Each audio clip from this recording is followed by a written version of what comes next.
കർത്താവിൽ പ്രിയമുള്ളവരെ, പരിശുദ്ധ അമ്മയുടെ ജന്മ തിരുനാളിൻ്റെ എല്ലാ പ്രാർത്ഥനാ ആശംസകളും ഇവർക്കും നേരുന്നു.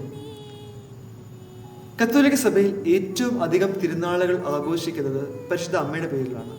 അതിന് കാരണം എന്താണെന്ന് നാം ചിന്തിച്ചിട്ടുണ്ടോ? അതിൻ്റെ ഉത്തരം ഒരു പ്രാർത്ഥനയിൽ അടങ്ങിയിട്ടുണ്ട്. അതിപ്രകാരമാണ്: എത്രയും ദയുള്ള മാതാവേ, നിന്റെ സങ്കേതത്തിലേക്ക് ഓടി വന്ന് നിന്റെ സഹായം അപേക്ഷിച്ച് നിന്റെ മാതൃത്വം യാചിച്ചവരിൽ ഒരുവിനെങ്കിലും നീ ഉപേക്ഷിച്ചതായി ഈ ലോകത്തിൽ കേട്ടില്ല എന്ന് ഓർക്കണമേ. ഈ ഒരു സത്യത്തിൻ്റെ അനുഭവത്തിൻ്റെയും പ്രതിഫലനമാണ് ഓരോ തിരുനാളുകളും. വിശുദ്ധ വേദപുസ്തകത്തിലേക്ക് നോക്കുകയാണെങ്കിൽ കാനായിലെ കല്യാണ വിരുന്ന് അതിനൊരു ഉത്തമ ഉദാഹരണമാണ്.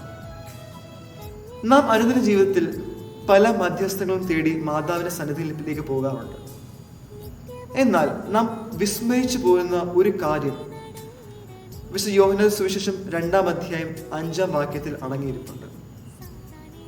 മാതാവ് പരിചാരകരോട് പറയുന്നുണ്ട്, അവൻ നിങ്ങളോട് പറയുന്നത് നിങ്ങൾ ചെയ്യുവിൻ. പ്രിയമുള്ളവരെ, നാം മാതാവിന്റെ സന്നിധിയിൽ പ്രാർത്ഥനകളും അർത്ഥനകളുമായി പോകുമ്പോൾ മാതാവ് അത് തീർച്ചയായും യേശുവിന്റെ സന്നിധിയിൽ സമർപ്പിക്കുന്നു. അതോടൊപ്പം തന്നെ മാതാവ് നമ്മോടും ഈ ഒരു കാര്യം അനുദിനം ആവർത്തിക്കാറുണ്ട്. അവൻ നിങ്ങളോട് പറയുന്നത് നിങ്ങൾ ചെയ്യുവിൻ. ഈ ഒരു ശബ്ദം നാം കേൾക്കുകയാണെങ്കിൽ നമ്മുടെ ജീവിതത്തിൽ വലിയ വ്യത്യാസങ്ങൾ വരികയും മാതാവിൻ്റെ ഉത്തമമായ ഉദാഹരണം നമുക്ക് താങ്ങും തുണയും ആയിരിക്കുകയും ചെയ്യും. പരിശുദ്ധ അമ്മയുടെ ഓർമ്മ വാഴ്വിനായി തീരട്ടെ.